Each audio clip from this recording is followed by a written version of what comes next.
Hello and welcome back to another video. I hope that if you're watching this, you're having a great day and also a wonderful new year. In this video, I'm going to be talking about how you can move abroad to Europe for college, whether it's a bachelor's degree or a master's degree. I'm going to be breaking this down into picking a program and also picking a country, starting with picking a country.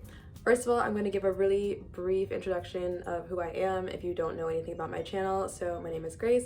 I moved to Denmark when I was 19 years old to go to the Copenhagen Business School for a bachelor's degree in business language and culture.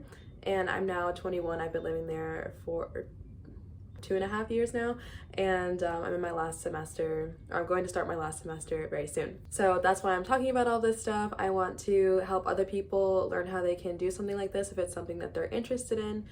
This is by no means saying that anyone has to do this, but it's just an option, and I want people to know that it is possible. So without further ado, let's get right into things. How do you choose a country, and what are some things that you should consider when you're choosing a country to study abroad in? Some basic things you might want to consider are the weather. Are you okay with there being a very cold and dark winter, like in Denmark? Or are you more of a sunshine kind of person and you like to be at the beach?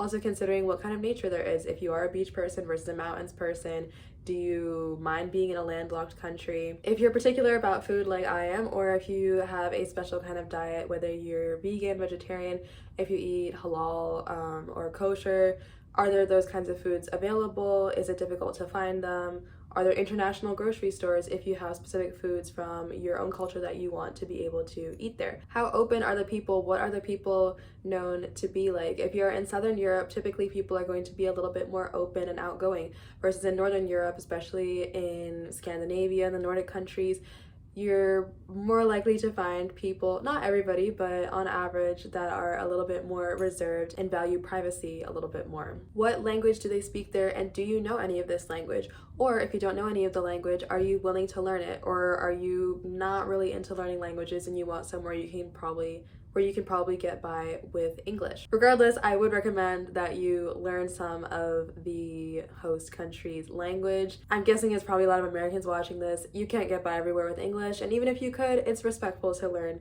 a country's language. So get on your Duolingo or Lingodeer, whatever other apps you might be using, and get started learning. Another factor you might want to consider is how diverse is the population. This can vary a lot based off of if you're in a big city, if you're in the capital city versus if you're in a small town somewhere.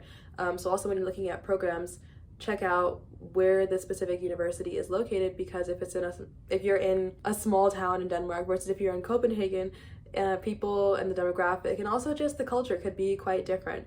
So those are definitely things to keep in mind. Are you comfortable with the idea of being in a place where the majority of people don't look like you?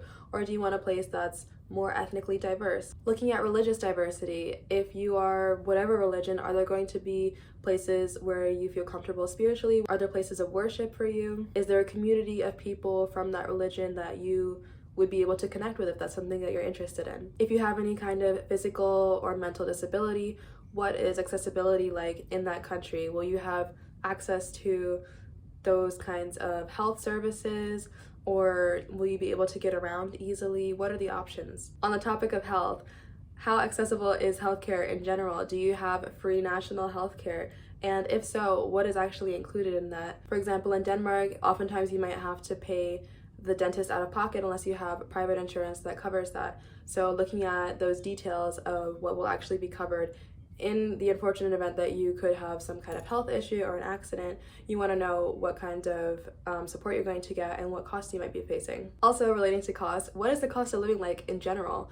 On average, my cost of living in Denmark is on the more expensive side, because typically further north in Europe, you're going to get more expensive. Also, Switzerland is known for being quite expensive. If you're in a capital city, again, versus being in a rural town, it's going to be more expensive in the city versus living in the countryside. My cost of living is usually between 30 to 35,000 a year. That's including the gym, my rent, which could be lower, but I'm extra. And if you want more information on that, you can see my apartment tour video. I'll put it somewhere. What else? Transportation, tuition to my university, all those kinds of things you might want to consider. Are you someone that likes to eat out a lot? Because for me in Denmark, it's kind of expensive to eat out, so I typically cook most of my meals at home. But if you're someone that likes to eat out a lot, try a lot of different restaurants, and you're not just like, you know, raking it in at 18 years old or something, you might want to consider those kinds of things. Southern Europe tends to be more affordable. Also relating to costs, if you're thinking about staying in this country for a long time, like setting up a life there after graduation, I know it's early, especially if you're a high school student looking at bachelor's programs, to be thinking this far ahead, but especially if you're going to your master's, you might already have an idea of if you want to be moving abroad long term, living in a country, working there. So what kind of salaries are going to be available? For example, I'm looking at master's programs in Denmark and also in Portugal right now. And one of the things I'm considering is if I go to Portugal, my job prospects are probably going to be jobs with significantly lower salaries than the jobs that I could find in Denmark. So as someone that really wants to travel a lot now and in my future, I would like to set myself up to have connections where I can get a higher paying job. Moving more towards the topic of visas, what kind of benefits are there available to students or people with student visas? For example, in Denmark, if you are from the EU or you have any kind of EU or EEA citizenship, or if you are just Danish, which is also part of the EU, then you are eligible if you work at least, I believe, 10 hours a week. You're eligible for something called SU, which basically means the government gives you money to help you with your living expenses, which is a really cool perk. I don't get that, but for my classmates who do get that, it's a really cool perk. So knowing what kinds of benefits there might be is another thing to keep in mind, because it can be a really nice pro if you're going to a place and you're getting more government support, or there are more resources for students, if there are a lot of student discounts and things like that. Now, this is thinking a little bit more long-term again, but if you are planning on staying in this country foreseeably after you would graduate from the program, what is the path to citizenship like? Knowing what your rights are with your visa after you graduate is another really important thing. So in Denmark, it might take 8-9 years. My cat is meowing, hold on. Hello. Here she is. Oh my god, can you see my mess? That's not good. You're not supposed to be able to see my mess on my bed. Okay. Hopefully she cooperates there for a bit. She's so cute. Okay, I totally lost my train of thought. Right, so in Denmark, the path to citizenship might be about 8 or 9 years, which is a long time, versus in other places, I believe in Portugal, it's typically about 5 years. So if you want to stay in a place for a long time and you're comfortable waiting that long to get citizenship, if that's something you want, that's one thing, versus if you're not sure you want to stay somewhere for a very long time, but maybe you're looking to get EU citizenship, because that is something that is quite an advantage to have. Then you might want to be in a place that has a faster path to citizenship, so you have a little bit more flexibility more quickly. Also, looking at how long your student visa will be valid for, how long are you allowed to reside in your country after you graduate your program. In Denmark, originally it was that students, after they finish their program, have a 6-month job seeking period. And I think recently they extended it to 3 years, which is really cool.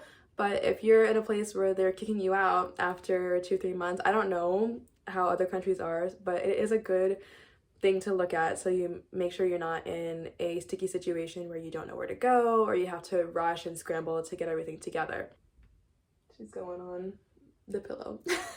And lastly, as you're choosing a country, when you're looking at the fine print of what is allowed and what is not allowed with the student visa, one thing to consider is how much you are allowed to work with a student visa. Many people might assume that you're allowed to work full-time with a student visa, but for me in Denmark, as a student, I can only work up to 80 hours a month. So that's about 20 hours a week, or a part-time job during the school year. And then in the summer months, June, July, August, I'm allowed to work full-time. Thankfully, my parents are willing and able to support me financially, so it's not a major issue for me if I can't work full-time. If you're someone that really needs to plan your finances carefully for a move abroad like this, then that is something you should definitely check out, so that you're not getting blindsided and surprised and, you know, struggling financially when you arrive in your host country. Okay, getting to the next part of this video, I want to talk about how to choose a program, what things you should consider, and just little fine details that you should pay attention to. So firstly, you need to find a program, and my first recommendation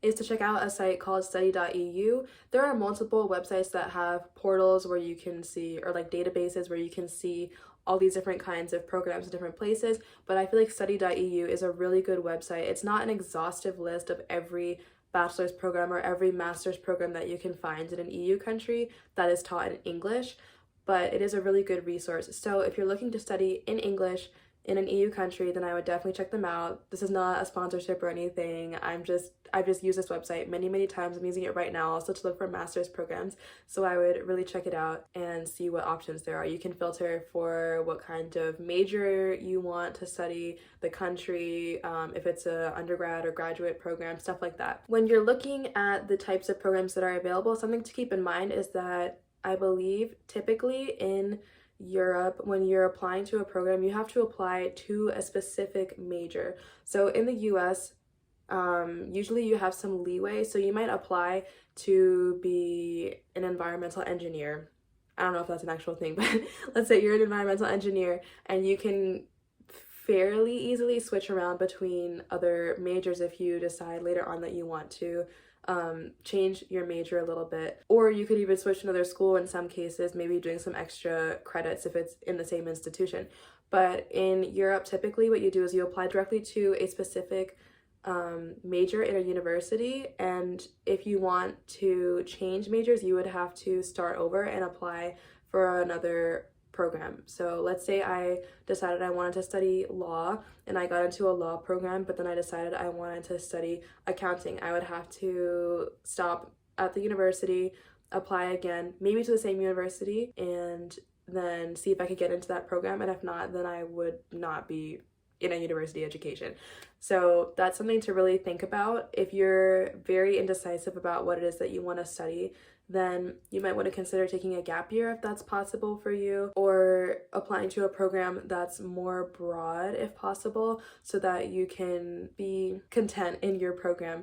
And one of the things that I learned in Denmark is that many people view the bachelor's degree as a chance to get a broader education, and then you specialize more in the master's degree. So for me right now, I'm enjoying my bachelor's education, but I know that I want to go in a bit of a different direction in my master's, but that's a great opportunity for me to specialize. So if you're comfortable with that, then you shouldn't worry. But if you know you're really indecisive and you are a little more particular about just wanting to really fully enjoy your program, then you might want to spend some time really thinking about what you want to do. This is especially for people going into the bachelor's degree, and try to get more information, talk to current students, talk to admissions staff, go to any webinars online that they might have. A lot of places have like online interest webinars, things like that. Really get as much information as you can so you can make an informed decision and be happy with the program that you end up in.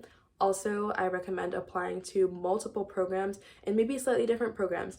Maybe you have one that is political science and one that is public policy, just to give yourself some more options, because your decision could change, you know, in a matter of months depending on where you are in your life. So having a few options is always really helpful. Also, just a little disclaimer, in Europe, the education is typically 3 years for a bachelor's degree. If you're doing certain bachelor's degrees, like maybe if you're studying medicine or something like really intense like law or engineering, it might be 4 years if you're doing full-time study. And the master's degree will usually be on the 2-year side, but sometimes it's 1 year. I know in Denmark they're moving towards having 1-year master's programs, so that's just something to be aware of. All right, so let's say that you've decided on a program or a few programs that you want to apply to. My next tip is to really read the fine print of the admission requirements for each program, especially if they differ between programs, and there also might be some national standards for what is required of international students looking to study in their programs. For example, the admissions requirements for students from the United States who want to apply for a college, like a university education, versus someone who wants to apply for like a technical school, like if you want to be a mechanic, for example, the admission requirements are different. So if I wanted to apply for a university education, I need to have graduated high school with at least 3 AP classes, or I need to have graduated high school and completed 1 year of college at a university in the US or somewhere else in the world. And that is different than if I want to apply for a technical school where I would only need to have graduated from high school. I don't need to have taken a certain number of APs or have completed some amount of university. Why it's like that, I'm not completely sure. But it's a really good thing to keep in mind, because I had a friend, for example, that didn't know that difference and then couldn't apply because she didn't meet the requirements, and I met them literally out of luck. So if you are earlier on in your high school journey, then it's a really good idea to start looking at those things and see what you can do to fit different things into your curriculum if they're looking for specific things. In general, I would say that it's a little bit easier to apply to master's programs, given that like if you've completed a bachelor's degree, like a bachelor's degree is usually just a bachelor's degree. I don't know exactly if it varies a lot by country, if they accept every bachelor's degree, but I think it's a little bit more straightforward than them having really specific requirements for each country of what you need to have done in high school. But with those requirements for high school students, if you're applying for a bachelor's degree, really, like, if you gotta just wiggle on in there sometimes. Like for me, my program was saying that to meet the math requirement for my bachelor's degree, I needed to have taken AP Calculus AB.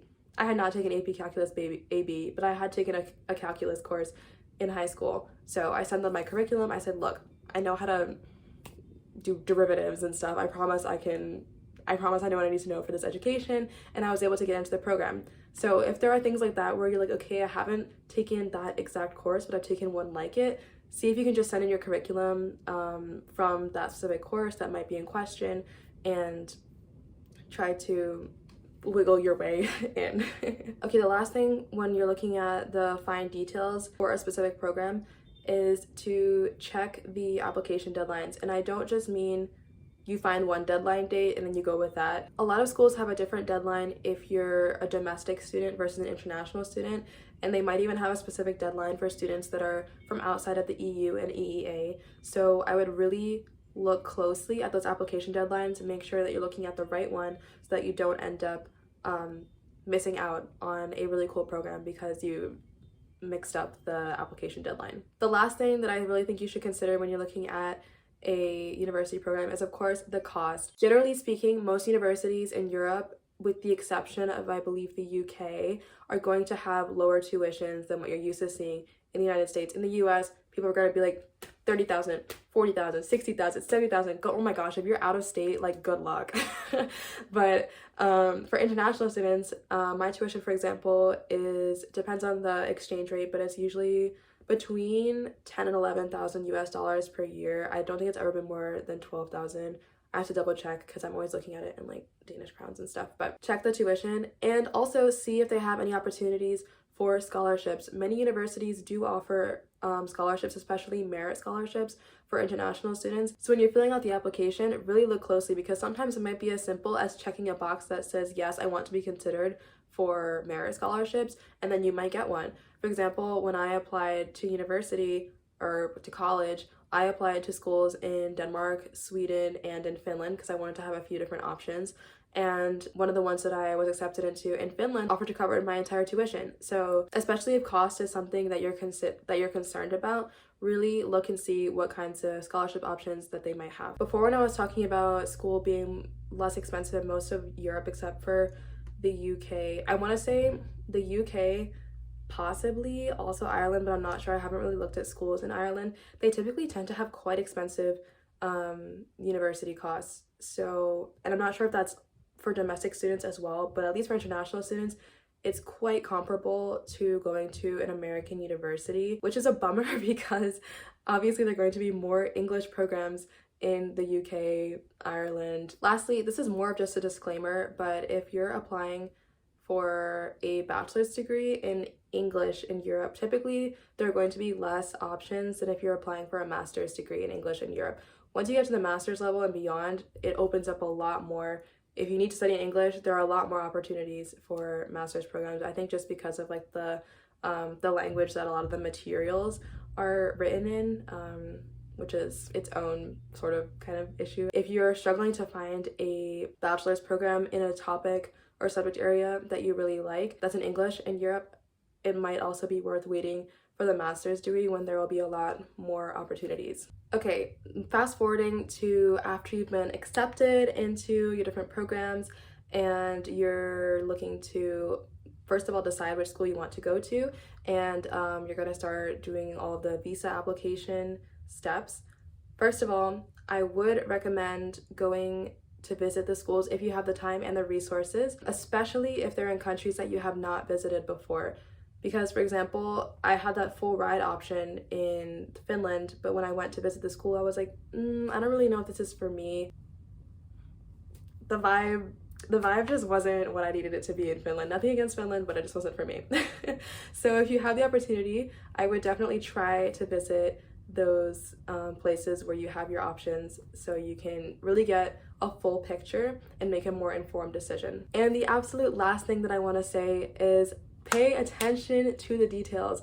I've said this in every other part of the video as well, but when you're going to your appointments to maybe get your fingerprints recorded or to just submit all of your documents, because the visa application process is different for every country. But for me, I had to go to like an embassy or like a diplomatic mission or something for Denmark, and I had to have all these papers with me.